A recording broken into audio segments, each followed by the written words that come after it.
Hi guys, akkam jirtu? Baga nagaan deebitanii gara chaayinaalii keenyaatti dhuftanii har'a immoo kan nuti walii wajjin ilaallu waa'ee poolihaayidiraamiinasii fi oliigoohaayidiraamiinasiidha jechuudha. Kanaafuu hanga xumuraatti na duukaa ta'a. Egaan akkuma jalqaba irratti isinitti himuuf yaalee har'a kan nuti walii wajjin ilaallu waa'ee amniyootik fluid disoorderiidha jechuudha yookiin immoo baay'achuu or hir'achuu bishaan bobbooraa jechuudha. Kanaafuu hanga xumuraatti na duukaa ta'a. Okay, introduction is gaafa jalqabnu amniotic fluid volume increase approximately 30 ml at 10 weeks, 200 ml by 60 weeks and reach around 800 ml by 32 weeks jechuudha. Naannoo torbee kudhanitti ml 30 kan ta'udha jechuudha. Tilmaamaan nama keessatti yookiin dubartii ulfaa keessatti kan argamu. Akkasumallee naannoo torbee 16 keessa gaafa taatu immoo naannoo 200 ml ta'a jechuudha. Torbee 16 booddee gaafa isheen naannoo torbee 32 geessumoo maal ta'a deema jechuudha. Dabalaa deemee naannoo 800 ml ga'a jechuudha. Kanaafuu ammas biratti wanti isin ilaaluu qabdan maalidha? Tokkoffaarratti amalli bishaan bobboon maalidha? Dabalaadha kan inni deemu. Garuu kan isin dagachuu hin qabne yeroo isheen termiitii gara post termiitti dhiyaachaa deemtu yookiin torbee 42tti fa'aa yeroo isheen dhiyaachaa deemtu garuu amala bishaan bobboon maal ta'uu qaba? Gadi bu'uu qaba jechuudha. Gadi bu'uu qaba. Kanaafuu kanas biratti akkasitiin qabadhaatii darba. Egaa amniotic fluid volume AFV jechuun amniotic fluid volume jechuudha. Is maintained by one fetal fluid production jechuudha. Dhufaatiin isaa yookiin kan inni maintain ta'u tokkoffaa dhangala'aa mucaa keessaa argamudha. Eessa mucaarraa? Tokko langii isaa keessaa akkasumas liquiidii garaagaraa fi urine fincaan mucaadha jechuudha. Keessumaa naannoo second trimesterii fi third trimesterii irratti production of amniotic fluidin percentiin 80 ol kan inni ta'u 90 ol kan inni ta'u maalidha jechuudha? Fetal urine yookiin immoo fincaan mucaattidha jechuudha. Akkamittiin akka inni resolve ta'u yeroo laallutti fetal swallowing and the flow across amniotic and the chorionic membrane of the fetus dha jechuudha. Mucaani fincaan isaa deebi'ee dhugaa, deebi'ee hin fincaa, deebi'ee hin dhugaa, deebi'ee hin fincaa. Kana jechuun gabaabatti maal jechuudha? Fincaanuma isaadha jechuudha. Garuu fincaan sun maalidha? Amniotic fluid dha jechuudha. Egaa amniotic fluid approximately 98% watery-dha, bishaanumadha. Lung fluid likely serves to maintain lung expansion and facilitate pulmonary growth. Faayidaan bishaan bobboon qabu baay'eedha. Lungii mucaa maachur godha, musculoskeletal isaarratti, intestine isaarratti faayidaa garaagaraa baay'eedha. Inni bishaan bobboon mucaa daa'ima gadameessa keessa jiruuf gargaaru jechuudha. Akka madda nyaataatti isin gargaara. Infection illee irraa ittisuun ni danda'a jechuudha mucaarraa. Fetal urine is primary source of amniotic fluid, second half of pregnancy dha. Naannoo torbee 28 gaafa isheen galtuudhaan amniotic fluidin kuni source isaa percentiin guddaa maalidha kan inni ta'u? Fetal urine jechuudha kan inni ta'u.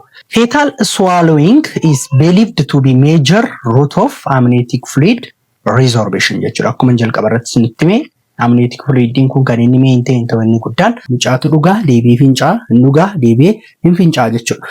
Egaa amniotic fluid volume assessment gaafa laallu tokkoffaa irratti kan inni ittiin safaramu maalinidha?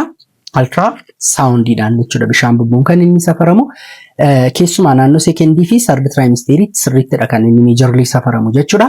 Kallattii garaagaraa yookiin immoo teeknikii meeqaan immoo safarama? Teeknikii lamaanidha kan inni safaru. Inni jalqabaan single deepest pocket yeroo jedhamu, inni lammataa immoo amniotic fluid index jedhamuudhaan beekamaa jechuudha. Egaa gara lamaan isaa ibsutti gaafa isin dhufu, okay, single deepest pocket jechuun gaan maal jechuudha? Is also called largest or maximal vertical pocket of amniotic fluid. Kana jechuun maal jechuudha? Garaan kwaadrantii garaagaraa meeqattidha kan inni qoodamu? Kwaadrantii garaagaraa 4 irrattidha. Garaan kan inni qoodamu, sorry fakkichi sirrii ta'uu dhiisuu danda'a. No. Then right upper quadrant, left upper quadrant, right lower quadrant akkasumas immoo left lower quadrant jedhamuun bakka garaagaraa fudhattedha kan inni qoodamu. In case of single deepest pocket gaan valuun isaa akkamittidha kan inni safaramu? Singleedha kan inni safaramu. Quadrantota jiran keessaa single irratti hundaa'uudhaan jechuudha kan nuun measure goonu. Fakkeenyaaf right upper quadrant qofatu safarame taanaan normaliin isaa 2 centimeter hanga 8 centimeter gidduu ta'uu danda'uti qabachuudha. yoo lamaa gadi ta'e oligoo haayidiraaminasii yookiin immoo xiqqaateera bishaan bubbuun kan nuun jennu jechuudha. Yoo garuu 8 ol ta'e immoo maalidha kan nuun jennu? Haayidiraaminasii yookiin immoo poolihaayidiraaminasii excessive amount of amniotic fluididha kan nuun jennu jechuudha. Ittiin dhufa deebi'ee akkuma isin amma suuraa kanarratti argaa jirtanii jechuudha. Inni kun immoo amniotic fluid indexidha jechuudha. Karaa meeqa safaraman jedhee ture? Karaa 2 safaraman ultrasoundidha. Single deepest pocket fi amniotic fluid index jedhama. Single deepest pocket irratti normaaliin isaa reenjii meeqa hanga meeqaa ta'uu qaba? 2 hanga 8. Fakkeenyaaf haadhi tokkoon dhuftee AFI ishee yookiin immoo amniotic fluid index ishee 15 yoo jedhe xiqqaateera moo baay'ateera? Isa ganaa ilaaluuf jirra jechuudha. Okay, single deepest pocketiin dubartii tokko gaafa laaltan 9 yoo jedhe xiqqaateera moo baay'ateera moo normaalidha? Baay'ateera jechuudha. Maalifidha? Single deepest pocketidha yeroo safarrutti 2 hanga 8 ta'uu qaba gatii ta'eef jechuudha. Amniotic fluid indexidha yeroo safarru garuu maalidha? The uterus is divided into 4 equal quadrants. AFI yookiin amniotic fluid index is what? Sum of the single deepest pocket from each quadrant jechuudha. Kan hunduma isaa jechuudha walitti edaanii jechuudha. Fakkeenyaaf as per raayitiidha taanaan, as per leeftii appariidha taanaan, as per right lower quadrantidha taanaan, right lower quadrantidha taanaan, as per immoo left lower quadrantidha taanaan kan kanaa, kan kanaa, kan kanaa, kan kanaa, kan afransaa qofaatti safaramee kee walitti kan maal ta'u shallagamu yookiin kan walitti sum of all 4 quadrant jechuudha. Afransaa walitti edameedha jechuudha. Kanaafuu inni kun maal ta'a? Reenjiin isaa jechuudha xinnoo ol ka'a jechuudha. AFI meeqa hanga meeqaa ta'uu qaba? 5 hanga 24 yookiin 25 jechuudha. Kana jechuun 5 gadidha taanaan maal taateetti? Bishaan bubbuun ishee xiqqaateera yookiin immoo oligoo haayidiraaminasiidha jechuudha. 24 yookiin 25 ol 26, 27, 35 jedha taanaan garuu maal ta'eera jechuudha? Baay'ateera jechuudha. Maaliin safarree? Amniotic fluid indexidhaan. Single deepest pocket qeenxee ishee qofa safarame taanaan garuu meeqaa gadi yoo ta'e 2 gadi, meeqaa ol immoo yoo ta'e 8 ol yoo ta'e baay'ateera jenna. Xiqqaateera yookiin oligoo haayidiraaminasii kan jennu immoo 2 gadi yoo ta'edha jechuudha. Okay. Amma kan normaalii isaa barreerra. Gara abnormaaliitiitti immoo dabarru. Amniotic fluid disorderiin gosoota garaagaraa lamatu jira gurguddoon. Inni jalqabaani abnormal decreasement of amniotic fluid index yookiin amniotic fluid yookiin immoo garmalee xiqqaachuu bishaan bobboodha. Inni kun gaafa meedikaalaan maal jedhamee waamama? Oligoo haayidiraaminasii jennee waamna jechuudha. Inni itti immoo abnormal increasement of amniotic fluid. Inni kun immoo garmalee baay'achuudha. Haayidiraaminasii yookiin immoo poolii haayidiraaminasii jenneedha jechuudha. Kan yeroo baay'ee maal goonu waamnu jechuudha. Tokkoon isaa immoo ilaallu. Maalidha sababni isaa? Yaalii qabaa kan jedhu ilaallu. Baay'achuun bishaan bobboogaan kallattii garaagaraa lamaan safaramuu danda'a ultrasoundiidhaan jenneerra. Inni tokko single deepest pocket, inni itti immoo amniotic fluid index. Baay'ateera kan jennu SDP dha taanaan yoo meeqaa ol ta'e 8 ol yoo ta'edha jechuudha. Amniotic fluid indexidhaan safarame taanaan garuu meeqaa ol yoo ta'edha? 25 ol yoo ta'e maal ta'eera jenna? Baay'ateera jenna jechuudha. Egaa kun it complicates 1 to 2% of singleton pregnancy jira. Ulfa qeenxee tokko yookiin immoo nama lakkoofsa hin taane tokko garaatti baatu persentii tokko hanga 2 mudachuu ni danda'a. It is more frequently noted in multifetal gestation. Lakkoo irratti garuu maalidha? Yeroo baay'ee dhibeen kun commonidha jechuudha. Egaa suspected jechuun bishaan bobboo baay'ee akka isheen qabdu akkamittidha kan shakkuu danda'uti qabnu. Okay, gabaabamatti kan suspect kan goonu yoo garaan dubartii tokko garmalee umurii mucaa sana caalaa guddaa ta'e nutti mul'atedha jechuudha. Yookiin immoo ulfa torbee 10, 12, 13 taate garuu garaan ishee immoo ulfa ji'a dheeraa yookiin ji'a 6, 7 fakkaata taanaan tokkoffaa kan shakkuu dandeenyu maalidha jechuudha? Baay'achuu bishaan bobboo shakkuu ni dandeenya jechuudha. Inni kan biraa if uterus feel tense jechuudha. Akkuma isin argaa jirtan suuraa kanarratti. Inni kan biraan palpating fetal small parts or auscultating fetal heartbeat is what? Difficult jechuudha. Yeroo dhaannaa mucaa fuutanii dhaggeeffachuuf yaaltanii jechuudha feetoskoppiidhaan. Yeroo sana maal ta'a? Baay'ee ulfaataa ta'a. Akkasumas palpeet gochuuf gaafa isin kaatanii argachuun baay'ee ulfaata jechuudha. Qaama mucaa maaliifi dhangala'aan baay'ee gatii gadammisaadhaa keessa jiruufi jechuudha. Kanaaf inni kun mallattoolee isheen calaqqisiisuu dandeessudha jechuudha. Yookiin immoo mallattoolee kana yoo argine baay'achuu bishaan bobboo shakkuu danda'uutii qabna jechuudha. Okay, inni sinamma argaa jirtan kun immoo maalidha? Hydramines may be further categorized by their degree. Degree isaanii irratti hundoofne immoo maayildii modereetii siiveriidha jechuu dandeenya jechuudha. Baay'achuu bishaan bubboo kana. Fakkeenyaaf maayildiidha kan jennu 25 hanga 29.9 gidduu yoo ta'e jechuudha seentimeetiriin bishaan bubboo sun safarame. Modereetiidha kan jennu 30 hanga 34.5 gaafa ta'u jechuudha. Maaliin dhagaruu kun single deepest pocket osoo hin taane amniotic fluid index each quadrant sassafarree walitti hidhamee jechuudha. Inni kan biraan siiver kan jennudha. Siiver kan jennu baay'ee hamaadha jechuudha. Hamaa kan ta'u 35 yoo darbeera ta'e seentimeetiriin bishaan bubboo sanaa safarame jechuudha. Seentimeetiriidhaan safarama ultrasoundiidhaan. Akkasumas single deepest pockettiidhaan immoo sila dubbanneera 2 hanga 8 normaaliidha 8 ol baay'ateera jedha. 8 hanga 9.9 yoo ta'e maayildiidha. 10 hanga 11.9 yoo ta'e immoo maalidha? Modereetiidha jechuudha. 12 ol taanaan garuu siiver polyhydramines jennaa jechuudha. Okay, baay'achuu bishaan bubboof sababni maal fa'ii kan jedhutti immoo gaafa dabarru common cause of hydraminesiin tokkoffaa irratti fetal anomalyidha jechuudha. Fetal anomaly yookiin immoo mucaan qaamni isaa sirrii ta'uu dhiisuu yookiin immoo hir'uu ta'uun yeroo baay'ee baay'achuu bishaan bubboo wajjin walitti dhufeenya guddaadha kan inni qabu jechuudha.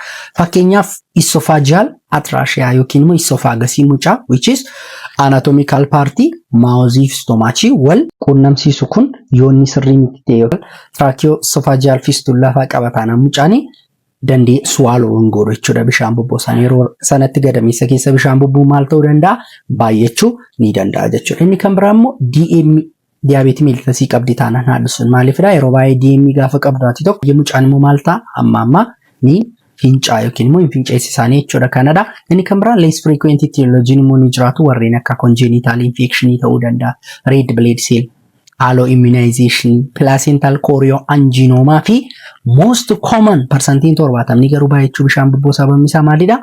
Idiopathicidha jechuudha. Hin beekamu jechuudha. Okay, kanaafuu rakkoon baay'achuun bishaan bubboo fiduu kun maalidha? Jennee gaafa laallu tokkoffaa irratti complication isaa tokkoffaa preeclampsia fiduu danda'a.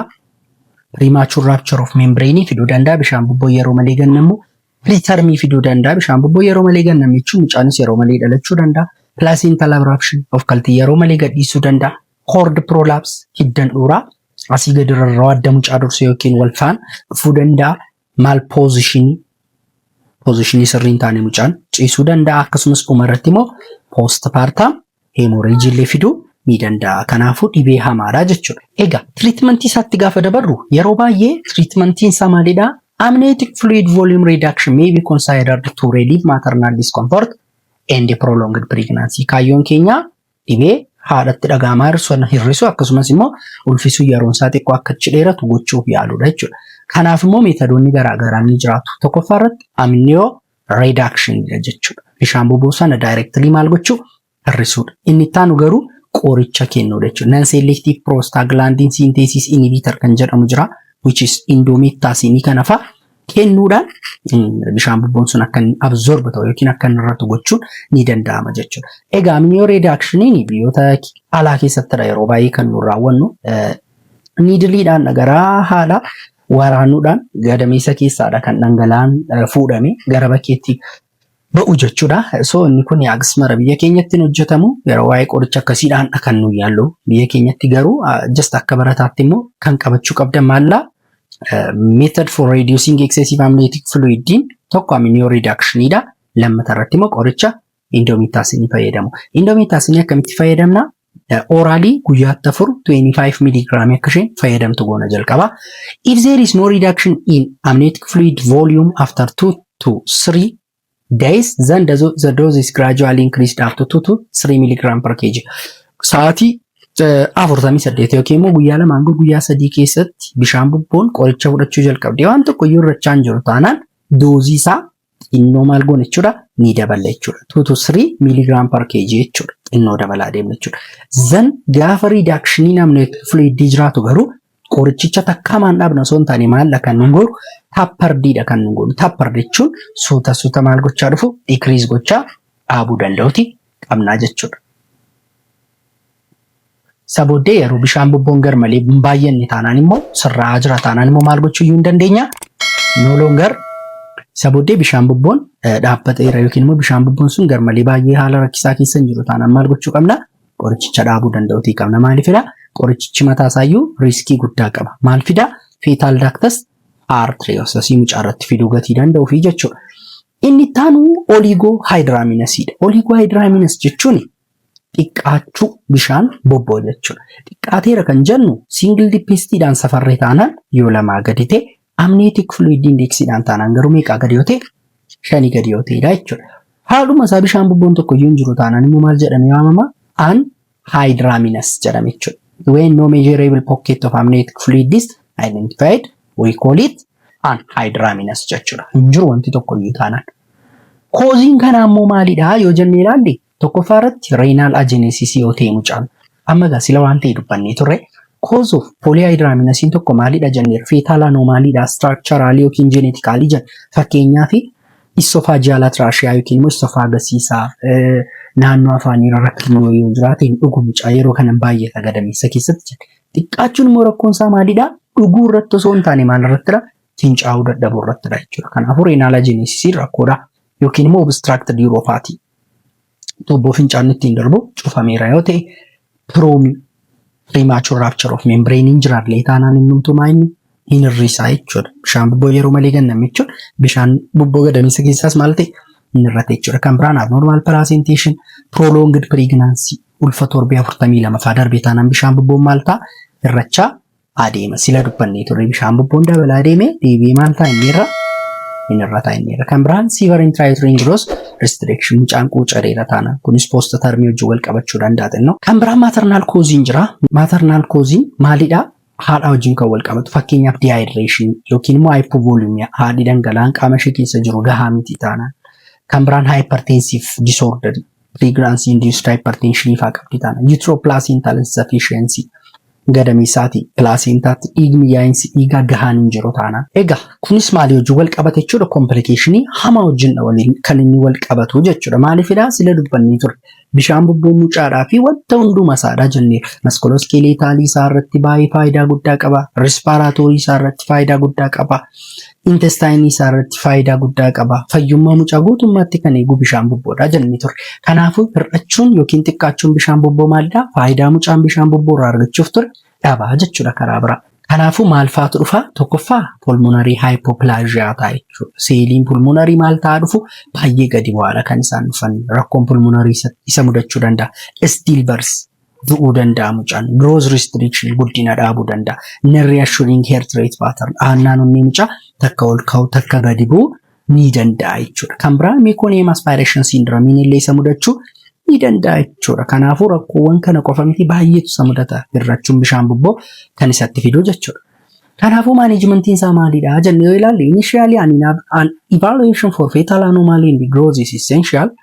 Oligohydraminosis detected before 36 weeks in the presence of normal fetal anomaly anatomy and the growth is managed expectantly with close fetal surveillance jechuudha. Torbee 36 guutiin mucaan hir'achuun bishaan bobboo kun irratti argame taanaan expectantly manage gochuu qabna. Cibsinee haadha sana treat gochuu danda'uuti qabna. Akkasumas mucichi yoo makka dhalatu gatiin beekneef maal gochuu danda'u faa qabna.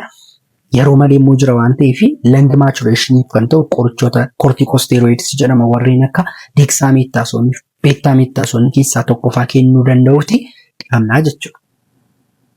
Antepartum management of oligohydraminosis may include maternal hydration. Kan biraa maalidha kan inni dabalatu maternal hydration haadhaaf maal laachuu fluidii laachuu faadha jechuudha.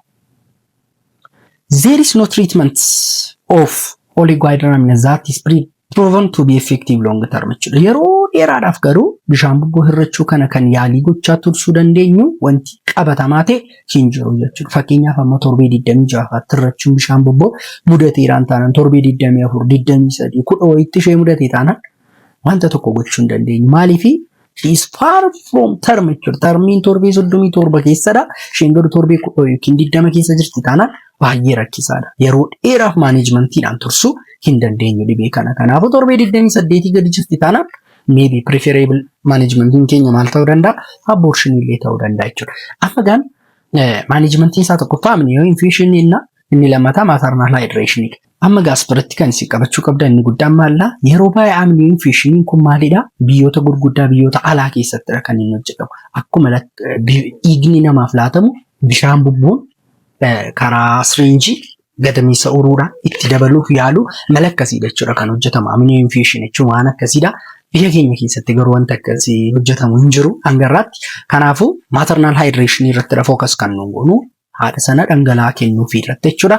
Oraalis ta'uu danda'a. IV rehydrate gochuun parsantii 30 bishaan bubboo sana maal godha ni dabala jedhamidha kan inni consider ta'u.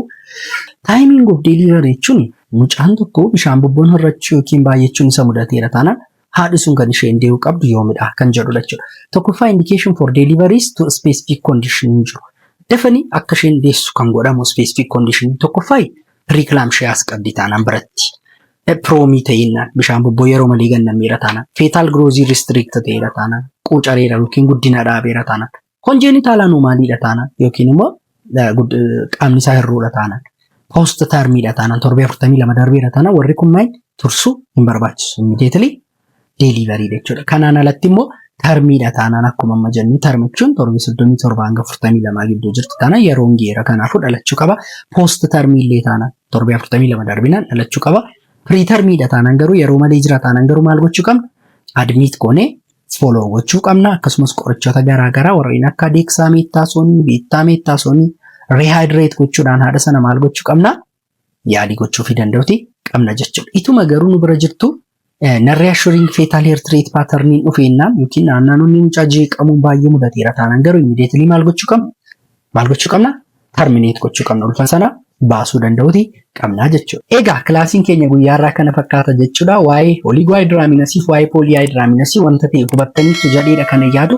Subscribe gochuun dagatiin akkasumas hiriyoota keessaniif share godhaa. Thank you so much.